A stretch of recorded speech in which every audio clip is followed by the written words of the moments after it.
सीमापुर नाम का एक गांव था। उस गांव में पानी की बहुत कमी थी। वहां कोई पानी की पाइपलाइन नहीं थी। गांव की सभी औरतें सुबह सुबह पानी लेने हैंडपंप पर जाती। पूरे गांव में सिर्फ वही इकलौता हैंडपंप था। सब कुछ बहुत अच्छा चल रहा था। फिर एक दिन वो काली रात आती है। आधी रात का समय था। बहुत तेज हवा चल रही होती है। तेज हवा की वजह से रसोई की खिड़की खड़कने लगती है। अजी सुनो, शायद मैं रसोई की खिड़की बंद करना भूल गई।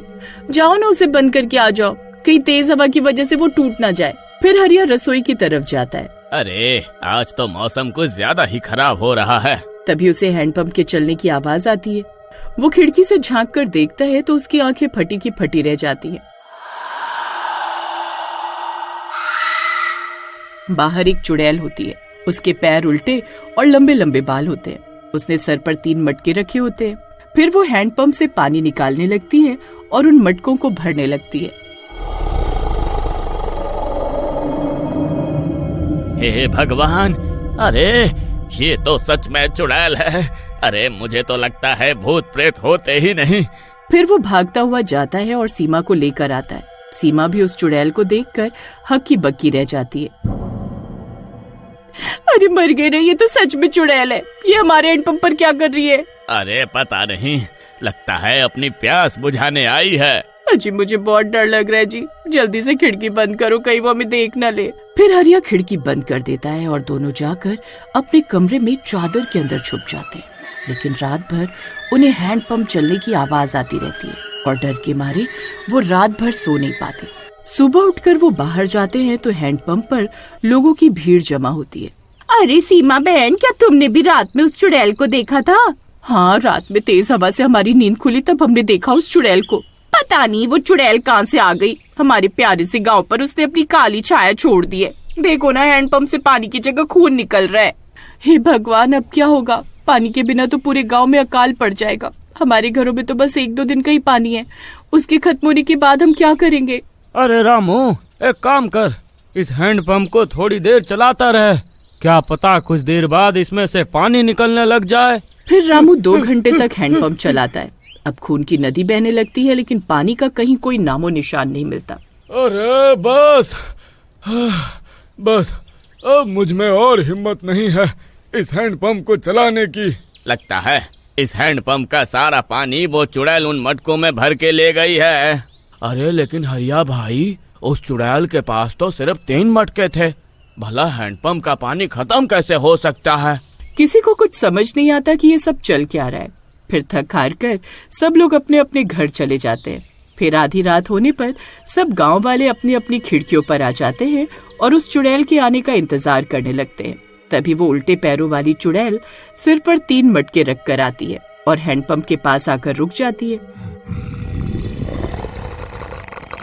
अरे मर गए रे। अरे सीमा, वो देखो, वो चुड़ैल आज फिर आ गई। वो चुड़ैल फिर से हैंडपंप चलाती और पानी निकलने लगता। देखो जी, हैंडपंप में फिर से पानी आने लगा। फिर वो चुड़ैल मटकों में पानी भर के वहाँ से चली जाती है। फिर सुबह होने पर सब गांव वाले खुश होते हैं कि कम से कम पानी वापस आने लगा है। फिर जैसे ही हरिया हैंडपंप चलाता तो पानी की जगह खून निकलने लगता है। हे भगवान, नहीं, ऐसा नहीं हो सकता। अरे अब क्या करें? पानी के बिना हम और हमारे जानवर जिंदा नहीं रह पाएंगे और पास के गांव से पानी लाना इतना आसान नहीं होगा। अरे सरपंच जी, अब क्या करें? इस सब की वजह वह कमबख्त चुड़ैल है। उसके हैंडपंप चलाने से पानी आता है। उसने कुछ जादू टोना किया है। अब एक ही रास्ता है, और जैसे ही वो चुड़ैल आएगी हम सब आदमी उसे पकड़ लेंगे। लगता है ये बूढ़े सरपंच का दिमाग सठिया गया है।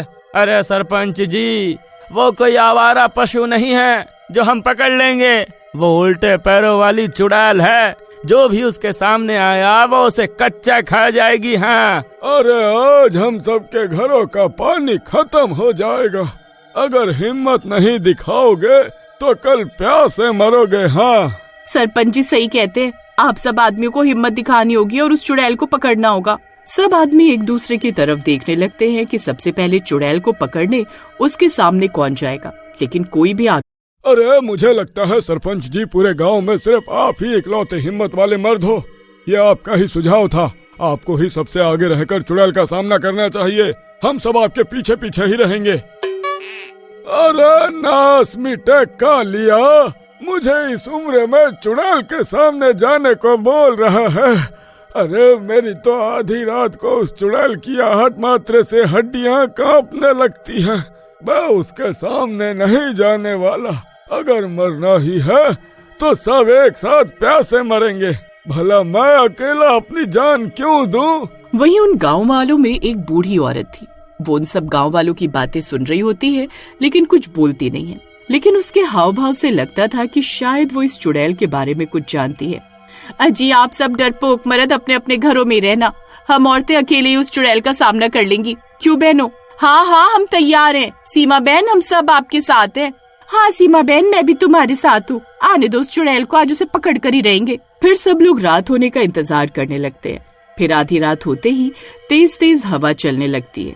गांव की सब औरतें हैंडपंप के पास खड़ी होती हैं। वहाँ वो बूढ़ी औरत भी आ जाती है और सारे मर्द अपनी अपनी खिड़कियों से झांक छुप छुप कर देख रहे होते हैं। तभी वो उल्टे पैर वाली चुड़ैल वहाँ आ जाती है। उन औरतों को देखकर वो गुस्से में गुर्राने लगती है। तभी सारी औरतें एक साथ मिलकर उस चुड़ैल पर डंडों से वार कर देती हैं, लेकिन उस चुड़ैल को कुछ नहीं होता। फिर वो चुड़ैल एक एक औरत को उठा उठा कर मारने लगती है। हाय मेरी कमर, आए बहुत दर्द हो रहा है। अरे सीमा बहन हमने तुम्हारी बातों में आकर बहुत बड़ी गलती कर दी। ये चुड़ैल तो हमें उठा उठा कर आकर पटक रही है। अरे सीमा सीमा जल्दी भागकर वापिस आ जाओ, नहीं तो ये तुम सबको जान से मार देगी। तुम सब इसका मुकाबला नहीं कर पाओगे। फिर सब औरतें भागकर हरिया के घर के अंदर घुस जाती हैं। वहाँ सरपंच और गांव वाले पहले से मौजूद होते हैं। हरिया भाई आज तो आपकी पत्नी की वजह से हमें बहुत मार पड़ी है। हाय हाय हाय, उस नास मिट्टी चुड़ैल ने तो मेरी कमर ही तोड़ दी। कोई ना कोई रास्ता तो जरूर होगा इस चुड़ैल से मुकाबला करने का। मैं इस चुड़ैल के बारे में जानती हूँ। ये चुड़ैल पहले इस गांव की औरत थी। बहुत साल पहले जब गांव में भीषण सूखा पड़ा था, उसने देवताओं से मन्नत मांगी थी कि अगर गांव में पानी आएगा तो वो हर रात 3 मटके भरकर पास के कुएं में चढ़ावा डालेगी। पानी तो आया, लेकिन वो औरत एक रात कुएं में गिरकर मर गई। उसकी आत्मा अब भी मन्नत पूरी करने के लिए मजबूर है।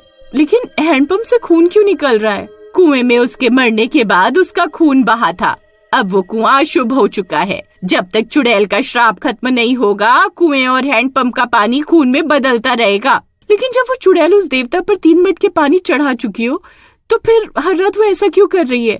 वो इस बात से अनजान है। अब हमें उसे पानी भरने से रोकना होगा ताकि ये श्राप खत्म हो सके। इस चुड़ैल को खत्म करने का कोई न कोई तरीका तो जरूर होगा।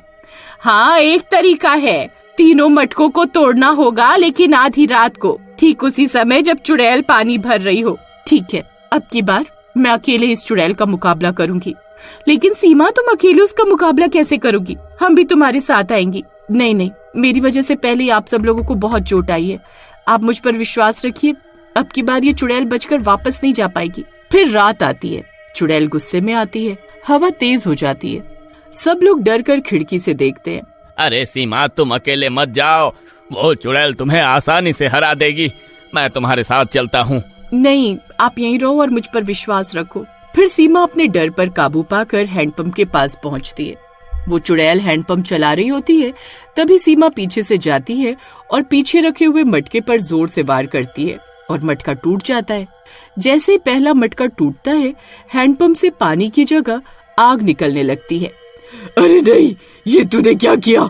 अब मैं अपनी मन्नत कैसे पूरी करूंगी? अरे चुड़ैल जी, तुम्हारी मन्नत पूरी हो चुकी है, अब तुम्हें ये सब करने की कोई जरूरत नहीं है। नहीं, तू झूठ बोल रही है, अभी मेरी मन्नत पूरी नहीं हुई है। फिर सीमा चुड़ैल से डरे बिना दूसरे मटके पर जोर से वार करती है और दूसरा मटका टूटते ही चुड़ैल चीखने लगती है और उसका आकार छोटा होने लगता है। तभी सीमा तीसरे मटके पर भी डंडे से वार करती है और उसे भी तोड़ देती है। तीसरा मटका टूटते ही चुड़ैल धुएं में बदलकर आसमान में चली जाती है और उसकी आत्मा को शांति मिल जाती है और अचानक बारिश होने लगती है।